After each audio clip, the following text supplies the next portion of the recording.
Hi, everyone, and welcome to this week's Fan Zone, our weekly deep dive into how sport is changing the future of Web3. So, hi, Tom, how are you? I'm all right, mate. I'm all right. I've had a bit of a jiu-jitsu accident, so I'm feeling a little bit sorry for myself. But other than that, life is good. I can't type very well, so I may as well be on a podcast. How are you? I'm all right, thanks. Just thought with housekeeping, we need to get in our sponsor read. This is our second sponsored episode brought to you by Zilliqa. Zilliqa is a scalable, high throughput, low cost chain focused on driving Web3 adoption in sport and entertainment. Had to get that in for the sponsors. But Good let's work, go on with mate. the episode, shall we?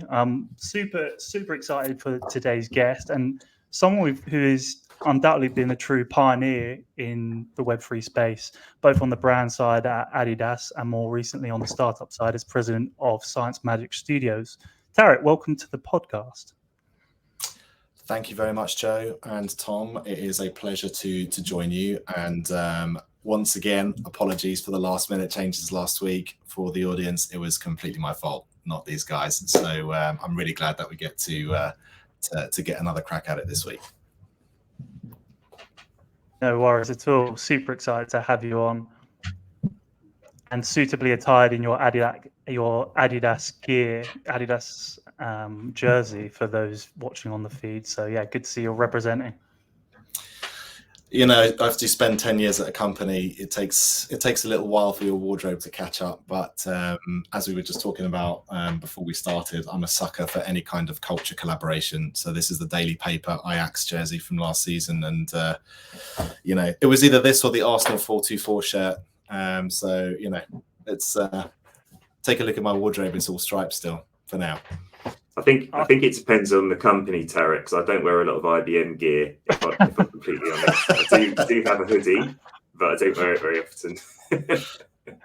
I actually still have my Hawkeye Patagonia jacket that I still do wear because it cost I think it was like 400 quid online. But my girlfriend's like, "Are you gonna throw that away because you haven't worked for them for 2 years now?" I still wear it. So there you go. But let's get into it. I think that's a really important thing, actually. Like, you know, because we're going to talk about all sorts of things, but like the things that people care about the most and hold on to and carry the most emotional value, I always am fascinated. And whenever I'm meeting new people and sort of asking them about what they're wearing on their feet or on their bodies or whatever, it's actually a really good way to tease out what people genuinely care about. And the stuff that you never want to throw away or get rid of is it's one of the, it's a good interview question. You guys should use that every now and again, I think. What are you wearing? What's the one thing? Yeah, what's the one thing? So recently I've been so I've bought a jiu-jitsu dummy, which is like this really scary, hideous doll thing that you have to stuff with clothes so that you can like practice moves on it and stuff. And it's the perfect thing to use for all of those items that I'm never ever going to wear, but I don't want to throw away. So I've got tons of them, mainly old sports stuff that are absolutely been stuffed in this dummy and are never going to see the light of day. But in the back of my mind, I'm like, yeah, but I could retrieve them if I really need to. Hopefully that's not how you broke your thumb, right, Tom? With the fighting the dummy, yeah, stuffing it in, yeah. Yeah, no, it was a real life human. He was enormous, yeah. Awesome. So let's go. So let's cast your mind back, Tareq, to I guess going to Adidas. The masters of building kind of brand affinity and definitely the sports retail space. But if you can cast your mind back to those early days of, I guess, when Web3 was really starting to take hold on the brand side, can you cast your mind back to when you first those first days of exploring Web3 at Adidas? What was the sort of the blue pill moment as such? Yeah, I mean, I can actually. I mean, it was, when you say the early days, it's like, 3 years ago. I was actually at Addy for 10 years. And just for context, that over the time I spent there, my speciality really was basically building and launching and operating new businesses within the company. Like that started as things more to do with supply chain and manufacturing kind of value chains to do fast, responsive stuff, the customization business. I led digital innovation there for a while as well, looking at open source creation, which was, you know, a really, I'd say, poetic foreshadowing of what would come later with the whole Web3 stuff. But at the time that it all kicked off early in 2021, my actual day job was the senior director of the Confirmed business. And for anybody who knows anything about the streetwear stuff that Adidas does, the collabs, Yeezy at the time, but also Gucci, Balenciaga, Y3, Palace, whatever. My day job was to run basically the app, which was our e-commerce channel for all of those collaborations. So on the one hand, my job was about addressing and creating loyalty and engagement and repeat business with, you know, I'd say the most passionate, engaged, and almost fanatical consumers that the brand would have in the lifestyle space. Now, that context is important because if you want to launch something new with the brand, it's always good to be the person who's also responsible for addressing a core audience, right? Because otherwise you're doing something totally on the side of the business and it's much more difficult to get some weight behind it. How did it all kick off? Well, early in 2021, I'd been buying crypto for about 6 months at that point. So I was sort of learning, I was going down the sort of Bitcoin, Ethereum, checking the charts 10 times a day and what was going on, because it was a very interesting time to be buying and accumulating and cryptocurrency and learning about, you know, smart contracts and the nature of money and all of this kind of really scary stuff where you start to realize there's no going back from. But that was completely independently of Adidas. That was not really my job. It was just, I realized I've got 3 kids and a future to look after, so I should probably be investing in something, and crypto featured in that plan. But early in 2021, things started to kind of like, I guess, catch fire, didn't they? Because, you know, the first real sort of NFT spike since CryptoKitties in 2017 was happening, and the brand was getting a lot of inbound from athletes and culture partners and things like that on, you know, what's Adidas doing with blockchain and NFTs? Like, what are the possibilities? What can we do? And there was nobody in charge of blockchain or Web3 at Adidas, you know, at the time. So having already spent, you know, the best part of a decade leading a lot of corporate innovation topics there, and having this sort of commerce meets culture business with Confirmed, you know, I already had a lot of trust with the chief digital officer, the chief marketing officer, and the lifestyle business. And so I put my hand up and said, look, I can take care of this for digital. And I teamed up with Erica Wixneed, who was brand new at the time and is still running the Web3 studio today. And we put out an open call to see, you know, who knew something about the space and wanted to contribute to a completely unofficial extra job task force, and figure out what the brand should do. And I think the most important choices we made there were like have people volunteer for that, right? Self-select, because you kind of know that anybody who's already been, you know, red pilled or whichever color pill it is, at that point in time is going to be sort of have the fire in their belly about seeing the brand do the right thing in the space. And secondly, I think on top of that, we took our time. Like, this is like April 2021. The brand didn't come in until December 2021. And I have to give, you know, this is real credit to Erica and the Rumfords team as well that we're working with, and the working team on this task force. Was we could have rushed in and dropped a few NFTs which looked like sneakers to see what happened. But we didn't. We tried to figure out what would be the most authentic way for a brand to come into the space, and how can the technology be used as a new medium. And funnily enough, we did lots of debates about should it be connected to real clothing or not. And for anybody who doesn't know, that the idea was, you know, the original idea was you buy an NFT, which is effectively redeemable for a collection of 3 exclusive products: a tracksuit, a bright yellow tracksuit, a hoodie, and the orange beanie. And these were created in partnership with G Money and Pixel Vault and the Bored Ape Yacht Club, people who could really teach us about what was going on in the space as well. And I think it was that humility and sort of the authenticity to the brand DNA, which in retrospect was one of the best decisions we ever made. Because, you know, when you look at what a lot of brands have done since then in the space, it's always tricky to find where the authenticity is with what the brand is authentically known for. And people know Adidas for making dope clothes and sneakers. And so actually rooting it in that was a great idea. It did eventually become a lot more than that, but you know, we were excited enough to spend, you know, days, nights, weekends, really creating something which hadn't really been done before, not by the brand or I think really by anybody else at that point in time. And certainly one of the most fun times of a career, of course, on the side of running, you know, what was a many hundreds of millions of euros e-commerce business, which which made for a pretty busy schedule. Yeah, I can imagine. And, you know, I guess for the people who don't know the project, can you just give a quick summary of the, you know, some of the numbers involved in the and outcomes from that initial project? Yeah, so the Into the Metaverse collection was dropped on December the 17th, 2021. So ironically, about 2 or 3 months later than we had originally planned. So we were late, but that lateness pushed us right into the frenzy of the bull run. It was launched on Ethereum, 30,000 NFTs, ERC 1155, so tokens which basically all kind of look the same, semi-fungible as some people might refer to it.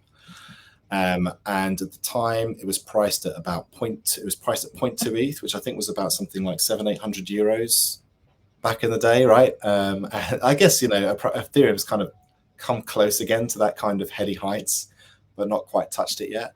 So yeah, around 700-800 euros. So, you know, grossing over $20 million, right, is kind of what the newspapers were all saying. And I think it was also one of the most widely distributed NFT collections as well. And again, one of the biggest debates we had, because with a lot of the partners that we were working with, it was quite natural for NFT collections to be sort of gobbled up by, you know, a handful of people sort of getting a bunch of the NFTs in the collection and deciding to hoard a few, you know, flip a few, etc.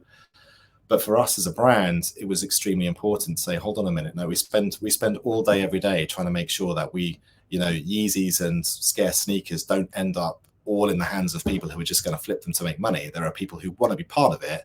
So we put limits on the maximum number of NFTs that people could have for a particular wallet, which was 2. And it was therefore not just the largest brand NFT collection at the time, but also the most widely distributed. And that was, I think, a really good starting point for the brand's trajectory. And when you sort of, you know, when the board eventually says, you know, so what's going on with this, and you're invited to explain after the fact what the brand has just done, and there's a revenue number against it, then it's always a helpful start to the conversation. But one thing a lot of people don't know is that we shared that revenue almost equally between all 4 of the parties involved in that. We took a little bit more on secondary because we had to actually finance the actual production of the actual stuff that we were going to make and ship as well around the world. So it was actually a very, very equitable revenue split, actually, although, you know, the headlines might have just said Adidas makes $20 million on NFT drop. Yeah, I mean, definitely looking back at that time, you know, those days of 2021 and the sort of that peak hype cycle, do you think the same kind of model, or, you know, the kind of redeemables collection would still have legs if it wasn't in the hype cycle? How much do you think that drop could be a viable business model for similar sort of brands? Or where's your sort of take on, were you kind of lucky, or do you think it was a combination of a bit of right timing, but also actually a good product and business model? I think there's some things which still apply and some things which don't, for sure. I think the first thing is that, as I mentioned before, because the ultimate promise, things did evolve, because eventually the Into the Metaverse collection became almost more like a community membership than it did just a redeemable for a collection. So, and actually that was one of the things that really excited us about it. It was the beginning almost of like some kind of movement that would eventually lead to thinking about how membership and loyalty could work for the brand. But in the most basic value exchange promise, the idea that there's something that you can get on a primary or a secondary marketplace which is redeemable for physical things doesn't seem crazy today either, quite frankly. I would say though that like things that don't really work, in my view, in today's world, not for a mainstream audience at least, is anything where you're charging money up front for membership to something, I think is increasingly difficult. at the moment. And certainly back in 2021, this was a connect with Ethereum and have ETH in your wallet and all that kind of stuff, which I definitely don't think, like, I mean, certainly on the products we've been building and things we've been working on with brands and IPs, we have steered quite far away from that, simply from an experiential and accessibility point of view. So if it's authentic to the brand and there's a value exchange which is not too unfamiliar, I don't think there's anything wrong with doing that. But what we've seen, like, for example, I think you saw Porsche get a lot of flack even a year ago for launching the Porsche NFT collection at 0.911 ETH, which was, you know, still a decent chunk of money. I think it was about $1,000 back then for a membership, ultimately, to future utility. That's tough these days. I honestly think that's tough. And to be honest, it's not just tough from a consumer perspective. I wouldn't wish it upon anyone right now to sell an NFT collection, which effectively means you have an infinite obligation now to your community to keep delivering utility, which might be well beyond the money that you originally create. It's a prison for a lot of projects, and brands in particular. I think it's very, very difficult. It's nice to have a little bit of, sometimes it's nice, especially when the money comes up front, it's nice to have a completion of a value exchange, as opposed to something, I mean, we'll talk a little bit more about what I think will work, but that's the part of the 21 playbook, which I think is really tough to repeat now. Yeah, so it's something that comes up on here quite often is how in sport particularly, especially rights holders, they're used to delivering value on a annual or seasonal or like short-term basis through like a specific during a particular window, and this kind of infinite expectation of long-term value that just continues to pump the price is something that's definitely quite unique and different, isn't it, in the Web3 world? Is there anything else that stands out, or any further thoughts on that, or anything else that stands out as something that's really different from what you were doing in delivering Web2 projects for Addidas?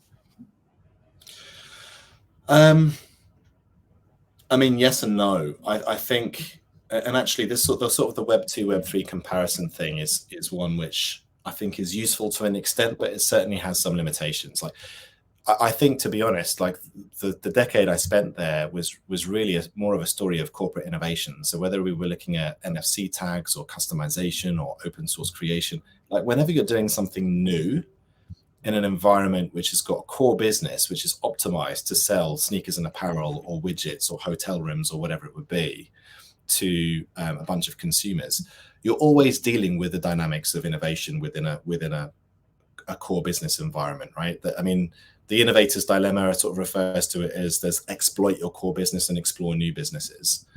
So I think the things which stand out as common to me are know when to ask forgiveness and when to ask permission, right? Like when you're doing something new, because you know, if you're too open about the questions about what you're doing, there's going to be too many excuses to shut it down, rather than just let the experiment play out. Yeah, and especially with crypto stuff. Yeah, we trod a very, very fine line with this Web3 stuff with that, and there were many moments where it almost was not to be. So I think the other thing is just be prepared to try and make the right size of bet. You know, like we didn't bet the farm on it. We sort of had a fairly contained experiment with a collection and NFT, a team which was not necessarily like, we hadn't invested in building an organization around it at that point. And I think we got those things right. In terms of are there any things which are different in innovating in Web3 than Web2 or let's just say normal business, whether it's Web2 or otherwise? Yeah, I do think so. And in fact, I did an interview with one of my partners in crime at the time. His name's Vladislav Lazarov, who is the head of product for Confirmed and for the Web3 studio. And he elaborated on this extremely well, which is, you know, and so did Benjamin Blamutia, actually, behind the Lacoste underwater program, is that in a way, the community emphasis of Web3 is a massive slap in the face of consumer centricity. And whether it took NFTs or tokens to really push us that far, all products should be developed really with that level of intensity of engagement and dialogue with the people that are your community of most engaged consumers or fans, let's say. And whether it's Web 2 or Web 3 or not, you know, at the end of the day, I think that that's something which can only help companies, especially large companies, really stay in touch with what they should be doing, which is new and of value to people. So there's definitely a lot to be said there. And, you know, the big thing with Web3 stuff is just make sure your legal and tax people are involved really, really early in the process. And, you know, those are extremely valuable colleagues that actually a lot of creatives on the marketing and product side in big companies don't always have to spend that much time with. So, you know, anybody who's touched this in a large brand will have learned that lesson, hopefully the easy way and not the hard way. Yeah, right. So moving on then, how did you end up leaving Addidas and ending up at Science Magic Studios? Yeah, so yeah, good question. So this was now early in 2022. We had done the Into the Metaverse collection. We were thinking about how the brand should be configuring a studio to set up and sort of carry this thing forward. So we spent a couple of sessions with the board talking about, you know, what the configuration of that would be, what the kind of ways it could create value for the brand are, what the organization should look like, et cetera, et cetera. So I was thinking about, you know, oh, well, maybe I'll sort of just stick around and do this. But that was when Science Magic Studios, which is basically a company which was founded by 3 founders. So Raoul Pal, who, you know, some of your audience I'm sure will have seen and know about from Real Vision, and I've been watching him for about a year and a half by that point. Science Magic, which was a brand and basically a creative and strategic consulting company or agency for brands, and Delphi Digital, who, you know, one of the sort of preeminent blockchain research companies that had been, you know, behind things like Axie Infinity and what have you. So when they knocked on the door and said, you know, how would you like to do more of what you've been doing with Adidas, but with many other brands and rights holders, were setting up a company which to do that, I thought, man, I've been doing Adidas for like over 10 years now. And actually, maybe the best way for me to create value from my skill set of unlocking value streams using existing brand IP might be just time to back myself as part of a startup and take that leap. And the worst case scenario is you learn a ton, and the best case scenario is you create a ton of value. And that was the asymmetry of that at that time was something which was just a no-brainer. So originally I was hired to join as VP of strategy, but we spent a couple of days together and they asked me to join as president. And I joined in August. So in fact, it's an interesting time window because between the first conversation and me actually joining, then we had Terra Luna and 3 Arrows Capital and all that stuff happen, and the market was starting to tank. But I just decided, you know what, it doesn't matter because the technology is going to go through its ups and downs. The market certainly will, but I was already ready to make a bet that it's here to stay. And now we're of course in a different part of the cycle. Some of the people in the audience will know that Science Magic Studios is actually just being wrapped up right now. So even though Science Magic Studios isn't the ultimate vehicle to take it forward, I'm here and sticks extremely bullish on that, on the value proposition of what Web3 and blockchain can do for consumer and fan engagement. So it was a bit of a no-brainer. We had a great start. You know, our first client was FC Bayern. We did work for a lot of you know, tier 1 brands and IPs over the course of 2023 as well, which really gave us a chance to properly immerse in how stuff you see in the niche in Web3 DGen world can scale to create real business impact. And we had a really, really, really strong team bringing together creative, technology, strategy, and commercial, which is honestly, I think, even to this day, unlike anything that I've seen out there in the market. So, but very, very demanding and a massive change, of course, from working in corporate innovation to leading a pre-revenue startup. Yeah, but how have you found that shift? I did something similar myself. Leaving IBM after a long time and moving to Zilliqa. So yeah, I can empathize with the change what was your experience? in all sorts of ways. Yeah, well, I mean, I don't know. I mean, I don't want to flip the interview, but like, you know. No, go for it. I feel like because I joined Silica just over 2 years ago. So I kind of joined at while it was still a bull market, and then I've been through the full bear market, and then obviously we're back in a bull market again. And it's almost like, I don't know, like working for a football team that gets relegated every 2 years and then promoted again, right? And it's just like so hard to kind of manage those ups and downs and plan, and that sort of volatility, I suppose, was just something that I wasn't used to, but in kind of day to day. And then also like I was used to like such rigid, like such a rigid organization with so many rules, so much red tape, and there's good and bad to that, right? Like really high levels of professionalism across all sorts of domains, but then a real lack of freedom at times. And ultimately, I've grown to really love the autonomy and freedom that I've got now, and appreciate the lack of red tape. But it definitely took a bit of getting used to. What about you? Yeah, I mean, I'd say, yeah, certainly very similar. The headline for me is it suited me a lot better than I thought, actually.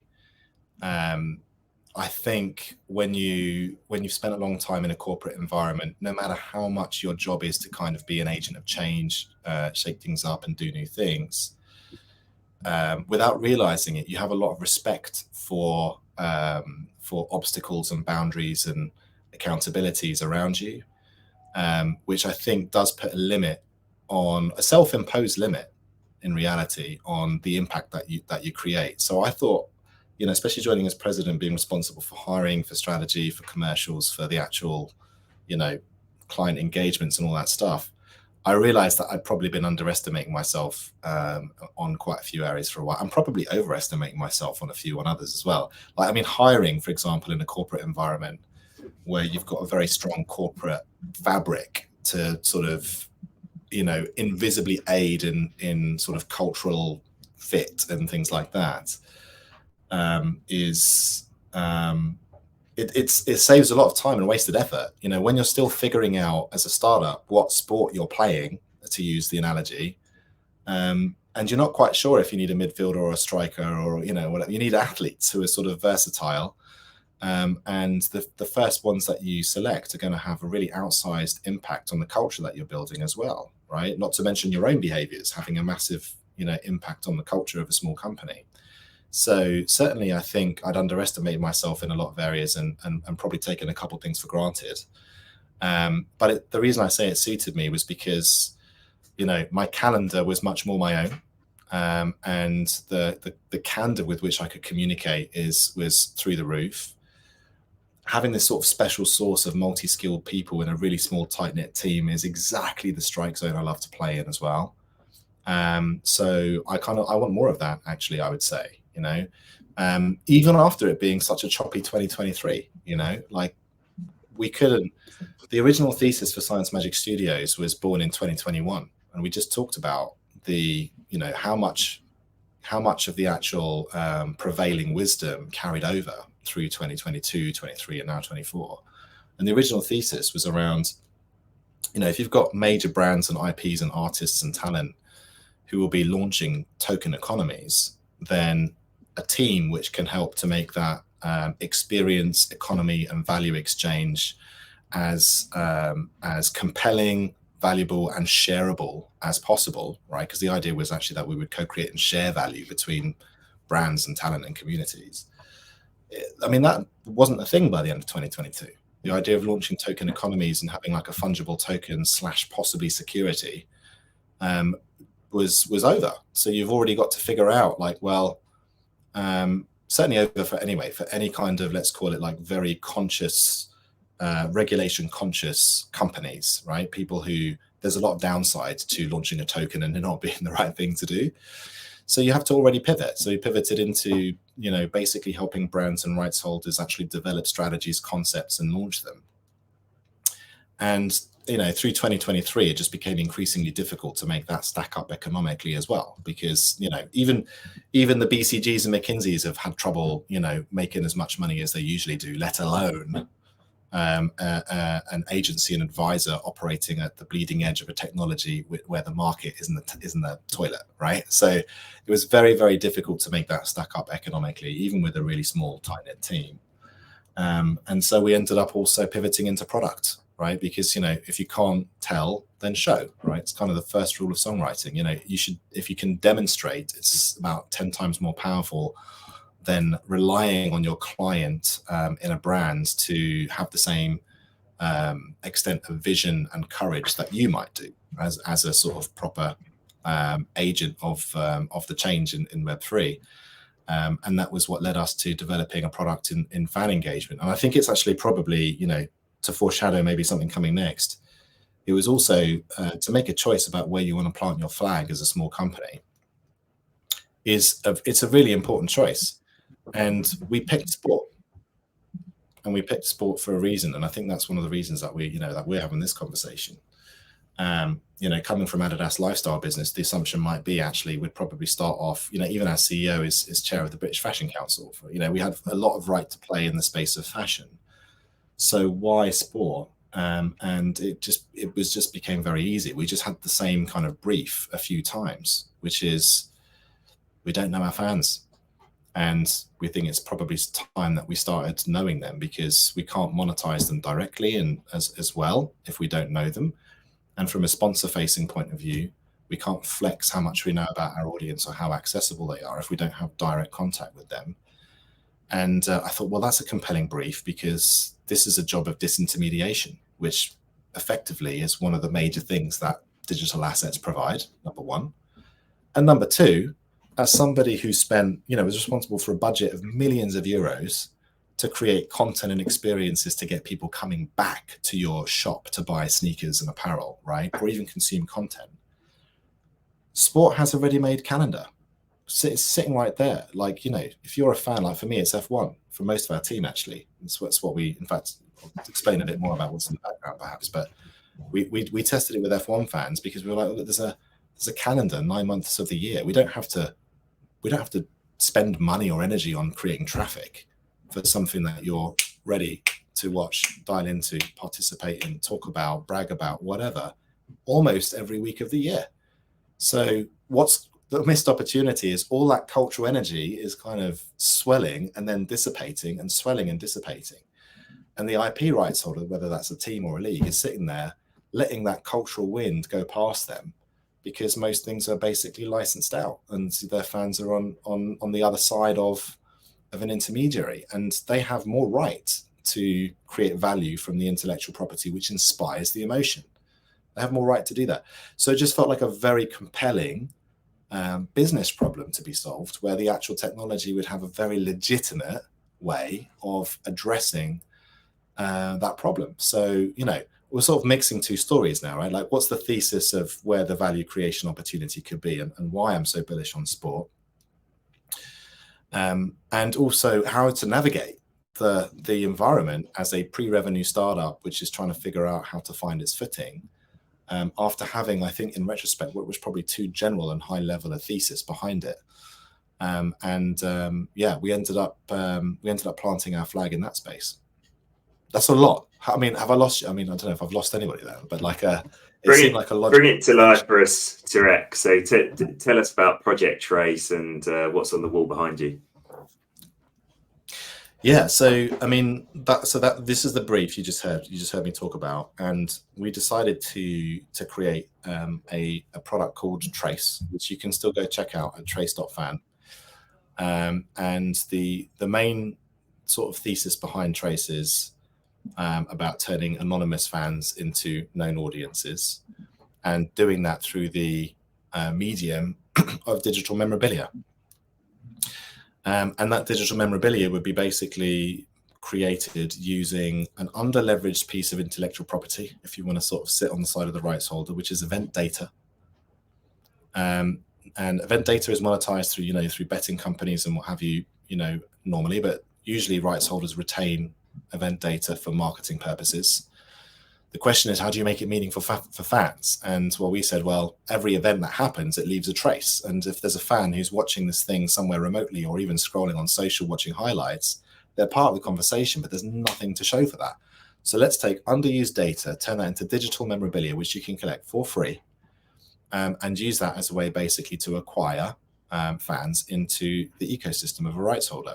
Now, we tested it with F1 fans last year, and what you see behind me is the example of that. So this is actually the print.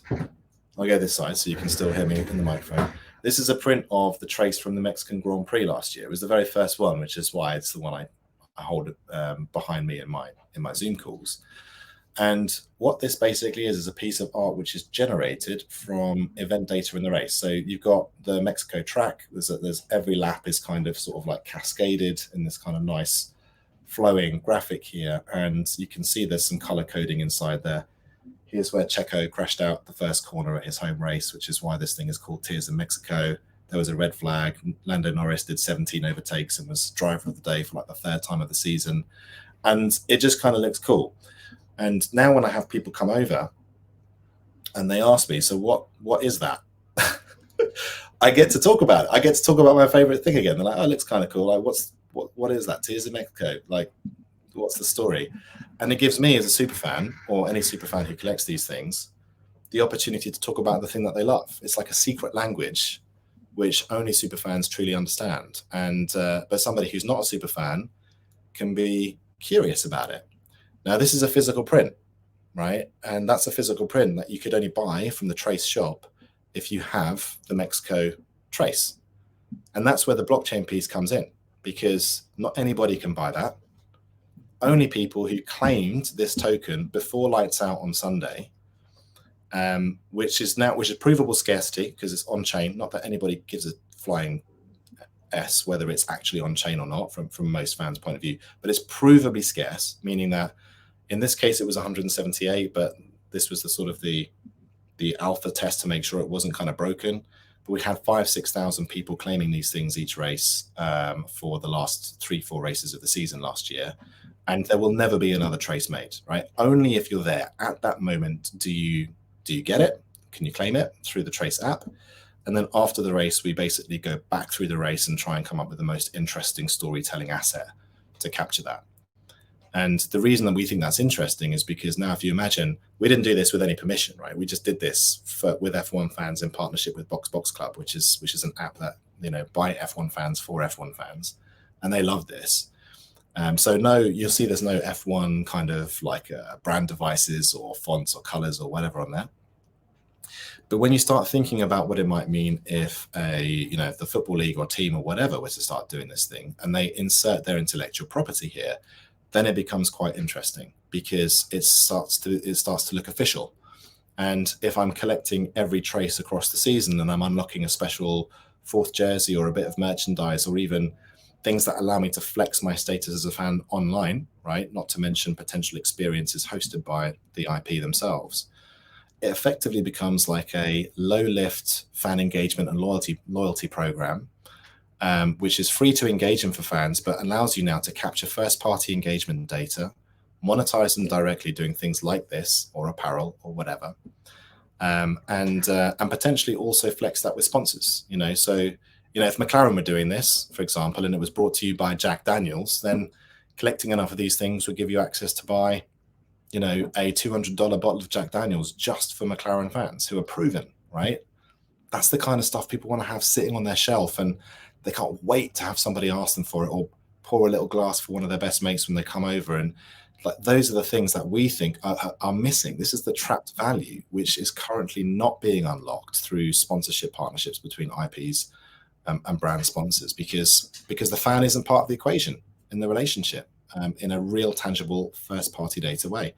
So that's what we decided to build. We had like almost 20,000 people set up accounts for that.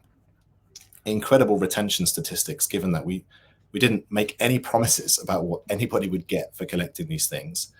And yet 60% of people were sharing this experience online or in person. We had awesome traffic to the Trace shop, which we knocked up pretty quickly before just before around the end of the season. And over 50% of people were saying, when we asked them, we did a survey, we got amazing response. Over half of them were saying, when we asked them, would you be disappointed, very disappointed, somewhat disappointed, or whatever if we didn't continue with this? 51% said very disappointed. And the sort of the benchmark in product development is if you have 40% of your customers saying they'd be very disappointed or greater, then that's a good barometer for product market fit. So we were extremely satisfied with the results of that original alpha test. And it just goes to show a few things, right? So the plug bit is kind of done, but like the thesis is free to claim, right? It's got to be free to participate. It needs to fit around a fan behavior, right? You collect a trace before the race, like just like the same time you're setting your fantasy team and figuring out who's where in qualifying or whatever it might be, or checking the lineup before a football match, checking the betting odds and things like that. That is a window where we already know if fans are engaging. There's a latent desire, which is to actually capture the fact that I'm here as part of the conversation as a fan. Otherwise, I've got nothing to show for it. There's no ticket stub. There's no merch that I can get from the event itself. So you're taking a fan-first approach and fitting into that behavior. And then the commercial model side of things comes in when you think about the value of the data to the rights holder, and the value of having that attention to a brand sponsor. And it's not trivial to get that formula right, but if you can construct it well, you've got a business brief and a fan behavior. And I think whether it's Trace or whether it's other products, we will start seeing digital assets used as like these kind of opt-in cookies of fandom, as ways to disintermediate broadcast and social media and collect that first-party information. That's I think a thesis that right now I stand behind. I do get into debates with people because sometimes, I just had one yesterday. One let's say contemporary of ours is more skeptical on Web 2.5. It's just like, if you're going to do Web3, do Web3, go full token decentralization, and like that's the bet that you're making. I'm not of that view. I'm of the view that when it comes to making an experience better for somebody, you need to look at existing behaviors and where the technology is just specifically addressing one thing. We built this on Solana basically because it's cheap and fast. I'm sure Zilliqa sounds like it's a great option, by the way. So shout out to Zilliqa if they're working on this stuff as well. What we wanted from it was provable digital scarcity, I guess emerging learning that you genuinely own this thing as a fan as well. And you can take it, sell it, move it to another thing if you want to. Although, of course, in the application itself, you the best exploration kind of potential in the app, which adds to our value. So I think it's a good Web 2.5 example. And that's the kind of thesis that I'm standing behind at the moment. And I mean, you guys speak to a lot of people. Like, how does that contrast with what you hear from other practitioners, builders, rights holders in the space? Yeah, it's interesting. I think definitely the majority share your view, but we've also had at least one project on here talking about how they think the user experience leap and the kind of hatred, for want of a better word, or like dislike, sort of reflex dislike of crypto from fans just means they think it's just easier to go the full throttle, completely Web3 way and worry about onboarding the mainstream later. And yeah, maybe there's a mix of both. It's I think the jury's still out on what's going to work, right? Yeah, and place your bets, right? I mean, when we spend our time building things and what have you, I was talking a bit earlier about the art of innovation. I think is placing the right size of bet behind the right thing at the right time. If you're early, you're wrong, and all of that kind of wisdom. But I think for me, I think the reason that the Web 2, and by the way, like the experiment that we did from Trace took this from hypothesis to conviction, right? Which is, most people had no idea that traces were NFTs until we asked them in a survey, and it was interesting what happened, which was most people like, no, I had no idea, don't really care. But some people were like, oh, it's NFTs, I don't want anything else. I don't want anything to do with it anymore, right? So there definitely still is a little bit of that kind of almost allergy, I would say, to the tech. And we did debate, if we had a do-over, would we just do this on an AWS server? And it was a debate that we had, but we ended up deciding we think that it's worth future-proofing the experience. The most important thing, though, is that like this is not one of those token-based projects where we need the token price to be at X and pump and have more people hold it in order for the thing to stack up. This is effectively a MarTech solution which can or doesn't have to use blockchain, and we just opted to use blockchain for the digital scarcity part. So I think, you know, that's if you sort of compare where I'm at now with where I was at, let's say in 2 years ago, I'm very much, the things that I've changed my mind about are how close or far token economies are away. I think it's quite far away. I think even this market cycle, getting the balance right, especially in the cases of cultural use cases where you've got a mix of love and money, right? Like fandom and financialized behaviors. I'm starting to come to the conclusion that in general, there are very, very few places where that works, where that mix works, right? Betting is one, but then it's definitely more about the money than the love, right?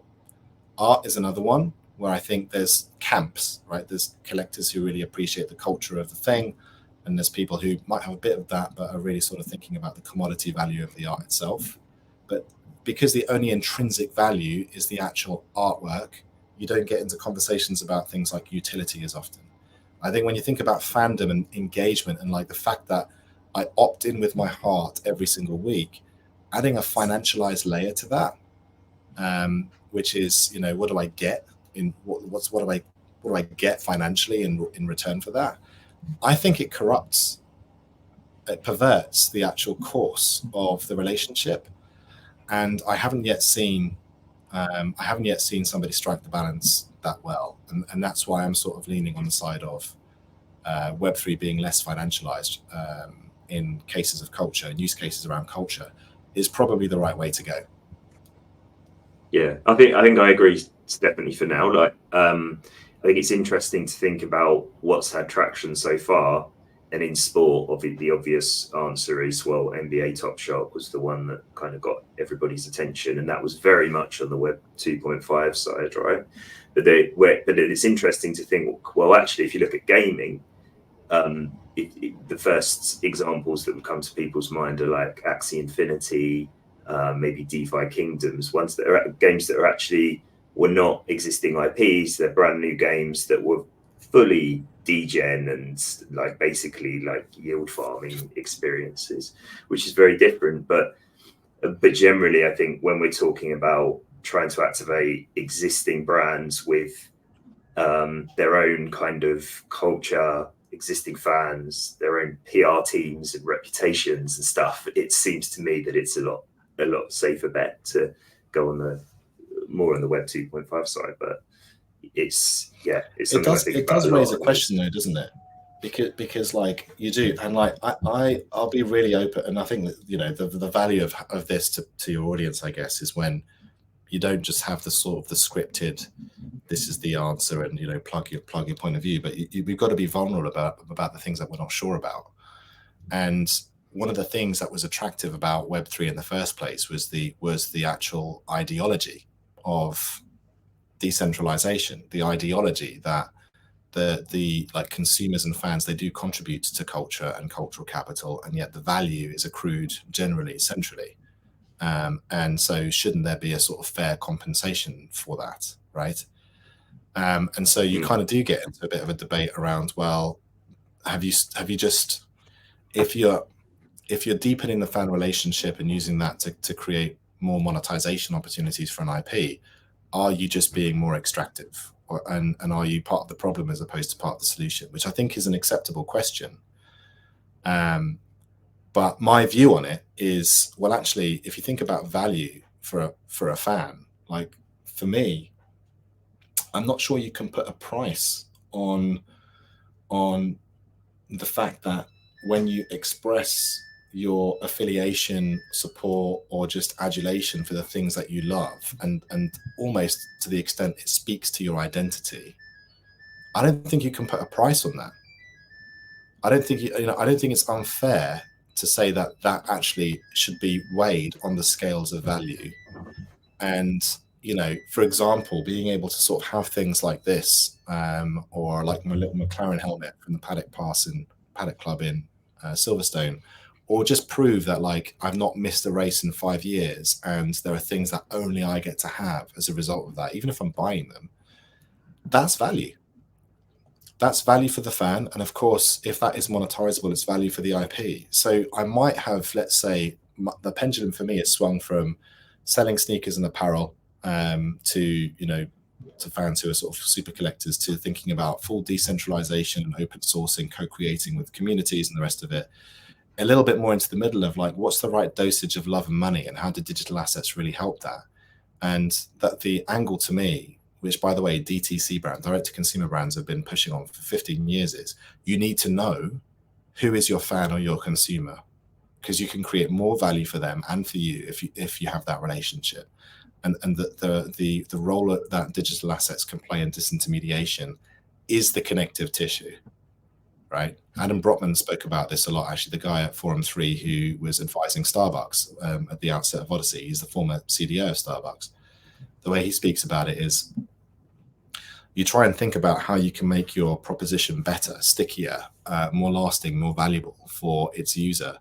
And, you know, it just happens to be sometimes that there's an emerging technology which serves that goal extremely well, which is why they did things like the badges and stuff for Starbucks Odyssey on chain with Polygon, because it was a signal towards the owner that actually, like, these things are things you own. You can, if you want, sell them, or if you miss one, and you know, like if let's say I missed one race out of 23 in the 2023 season, I just wanted to complete the collection. Like, I should be able to get that from somebody, and the person who's got it should be able to get some value from that. But that is second or third order. In the sort of the proposition ranking. It just happens to be that digital assets help make that possible, not just in a closed marketplace, but in the open web3 universe. So anyway, that's, I don't know, like I'm probably sort of like thinking through it as I'm saying it, but I definitely think that's why I'm sort of landing in the web 2.5 playground for now, because I don't think about building things for 10 years away. I think about building things that people want to use within the next 24 months, and that's a stepping stone towards you know, major value unlock for brands and IPs. Yeah, I mean, it kind of sounds to me, Tareq, and it's something we kind of ask on the pod a lot, but when people talk about bringing the next billion fans into Web3 or onboarding the next billion sports fans, are we almost missing the point? Because from what you said there, it's almost about how you know and engage your super fans, not how to, you know, spread a wide net like Man U saying they've got 1 billion fans. They don't have 1 billion fans. They've got they've got loads of people on social media, but they don't know or are able to monetize those fans, or not just monetize, but actually provide experiences that offer a fair value exchange, where most of that's going to be digital based on the fact most fans are engaged digitally. Do you think that's a fair, we've kind of got the debate wrong on how to onboard 1 billion people to Web3? I've said things like that before, you know, I mean, especially like when you're sort of, you know, bigging up what your company's all about and all that kind of stuff. You talk about onboarding people, and I think it's much more useful to think about how what you're doing is in service of people, right? It's not that what you're doing is going to be so attractive somebody will want to change their life and on board. It's the other way around. It's just how are you using this emerging technology to serve somebody else's desires and needs? And you know, I almost feel embarrassed saying it, because as an innovator, you always want to be doing that, right? You always want to be taking a sort of a customer and consumer centric view of what it is that you're trying to do. But sometimes when, especially with, you know, I'm working on this thing about like, why hasn't Web3 loyalty worked at the moment? And the headline of the whole thing is because it's not a no-brainer at the end of the day. The blockchain technology, it's got this sort of cult-like mindset around it sometimes, you know, sort of maxi mindset in sort of Web3 language, where once you understand what is possible with blockchain, you feel like you've seen the light and there's no going back from it, and the world is going to be completely different, and eventually people will get it and some people don't get it, right? And so you end up thinking like, well, how do I show the world all of these possibilities? And, you know, how am I going to onboard people into this wonderful new universe? But that to me is a trap. It's a trap of hubris, in fact, or ego, to paraphrase it. And you know, having spent time, you know, banging our heads against the wall all year last year, you start to realize that, you know, the art of getting an innovation, creating value from an innovation, largely relies on making it an absolute effing no-brainer for the user and for the IP and for the brand, which means you don't necessarily want to be like interoperability and composability and a bunch of new language, and it can be a membership, and it can be a PFP, and it can be a collectible, and it can be a governance token, and like all of those things. Just be like, shit, man, we just had the budget meeting for next year, like none of this stuff is in it, like this seems too complicated, I'm just gonna like pass on this, and I'd rather follow than lead, quite frankly. But if there's like, okay, hold on a minute, we have a business imperative, which is, if we really want to maximize the value of our intellectual property, we need more direct connections with fans. And then you turn up and say, well, we've got a way to potentially do that, not just for you, but also for your brand sponsors. And there's a revenue model around this. Then it starts to feel a bit more like this is helpful. And it's second order that you're using blockchain. And by the way, like, you know, we absolutely intend to use generative art as part of the solution as well. But like, we're not, like, we've learned not to sort of pitch this as a Web3 thing. We've learned to say that this is really a tool to do what you need to do, which is acquire direct relationships with fans. Which speaks, by the way, to like what kind of investors you want to have on board, and, you know, what kind of, what should your pitch deck look like for your customers, and what kind of people do you want on your team? Like, once you start shifting your mindset towards that, I think personally, at least my experience, I think nudges me towards this bias, which is, I just think that the path to joy is down that path. And I think the more pure Web3 articulations, certainly tokenized propositions, it feels like balancing things on an absolute knife edge. And I think we're still at least one cycle away from seeing that stuff kind of take hold. But, you know, I'm coming off the back of closing the startup, right? You know, after having had that thesis. So, you know, I would love to, if there's anybody in the audience that wants to sort of call me up and have a debate around this, and people who know me well know that I love to get into adversarial conversations around, you know, belief systems, hypotheses, and evidence in order to sort of come to better conclusions. I would be absolutely totally up for that, but that is quite firmly where I'm standing at the moment. Yeah, and what's it been like, you know, on a personal level, Tareq, having to close that startup, which was based on a sort of a bet you were saying making about tokenization in the market? How's that kind of affected you on a personal level? Well, I mean, you know, it's obviously shit, you know, to have to do that. And I'd say that the end of last year was the hardest, you know, sort of, we were just, for anybody who's listening, wondering like, so hold on a minute, what's going on? Because it seems like the Trace thing you built's got some legs in it, and yeah, you closing SMS, that was a very difficult thing to do, right, as a leader, and also, you know, because you always want to be the last one to die on the hill for what you believe in. But in a nutshell, it was relatively straightforward, which is that, you know, Trace is effectively a seed stage product, and SMS was looking for a path towards Series A, and the math just didn't really stack up. You know, the pressure we'd have to put on Trace in order to get to a Series A round for a VC-backed startup just was very asymmetrical. And then you sort of look at basic things like, you know, the cap table of the company, and, you know, like, what is it better to try and recalibrate things to give this thing the best possible shot, or is the best thing to do is to just say, well, if it's got legs, let it have its own birth and start again? And that's the route that it looks like that we're most likely going to take. So what was it like? Yeah, it was really challenging, I think. But coming into January and February this year, like, you start to sort of just remember, you know, as a person, as a leader, as an innovator, that the mission for me personally is where emerging technology meets culture and commerce, and unlocking value in that territory.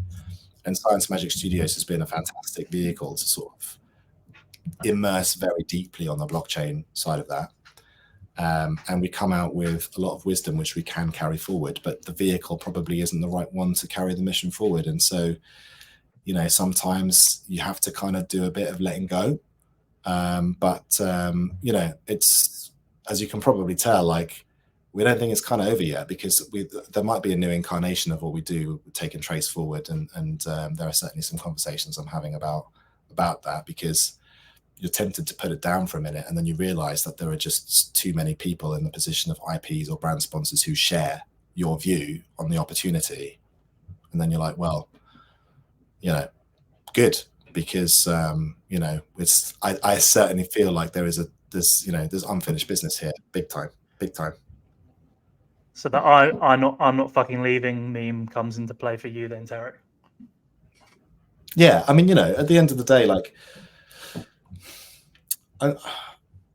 to be super personal about it, like, I've got family, I've got 3 kids, it's also, you've got to think a little bit about what's right for life and all of that kind of stuff. But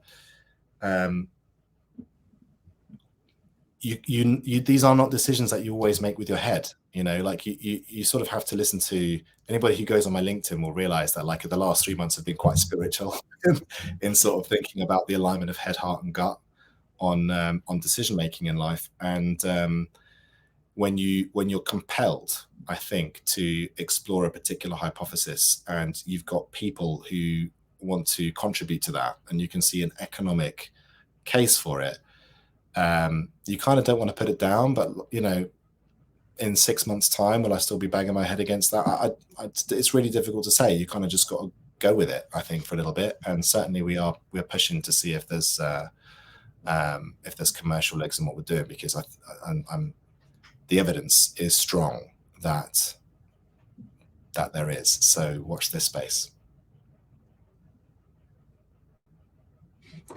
Great. Well, thanks very much, Tareq. We really wish you well. I think Trace is a really, really great project, and you've obviously already had some great success in this space. And we certainly need more sports Web3 projects of this sort of quality out there. So really great to have you on. Is there anything else you want to bring up, or where do you want to send people? I suppose, firstly, thank you very much for having me on. It's a really good time to sort of just share learnings, wisdom. And I think where I would send people is just look me up on LinkedIn, Tareq Nazlawy, or on Twitter @Tareq Nazlawy, and reach out, because whether you're thinking about applications for digital assets for your IP or brand or whatever, there's a lot of learnings that we have to share.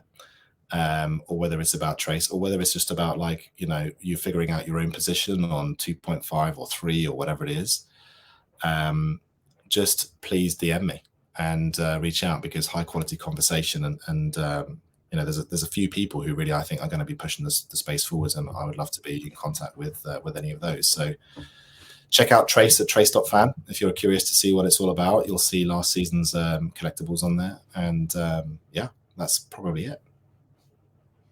Awesome. Can't wait to send you some stupid questions on LinkedIn, so they'll be coming your way.